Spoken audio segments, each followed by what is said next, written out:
Hi friends, ఆషాఢం special పప్పు మునగాకు recipe ఎలా తయారు చేసుకోవాలో చూద్దాం. ముందుగా కందిపప్పు తీసుకుని శుభ్రంగా కడుక్కుని దీన్ని పలుకు పలుకుల కింద ఉడకబెట్టుకుందాం. ఇప్పుడు పప్పు బాగా పలుకుగా ఉడికిపోయింది కదండి. ఇప్పుడు ఇందులో మునగాకు వేసుకుని బాగా ఉడకబెట్టుకుందాం. ఇప్పుడు మునగాకు బాగా ఉడికిపోయింది కదండి. దానికి సరిపడినంత ఉప్పు, కారం, పసుపు వేసుకుని కొంచెం ఉడకనిచ్చుకుందాం. చూసారు కదండి, పప్పు బాగా దగ్గరకు వచ్చేసింది కదా. ఇప్పుడు దీన్ని తాలింపు పెట్టుకుందాం. ప్యాన్ పెట్టుకుని అందులో సరిపడినంత ఆయిల్ వేసుకుందాం.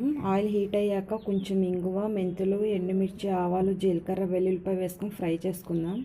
బాగా ఫ్రై అయిపోయింది కదండి. ఇప్పుడు ఇందులో సరిపడినంత కరివేపాకు వేసుకుందాం. కరివేపాకు కూడా బాగా ఫ్రై అయిపోయింది కదండి. ఇందులో పప్పు వేసేసుకుందాం. మొత్తం మిక్స్ చేసేసుకుందాం కదండి.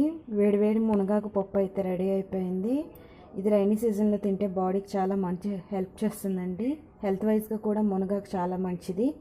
ఒకసారి ట్రై చేసి చూడండి. నచ్చితే లైక్ చేసి, షేర్ చేసి, సబ్స్క్రైబ్ చేయండి friends. Please subscribe my channel.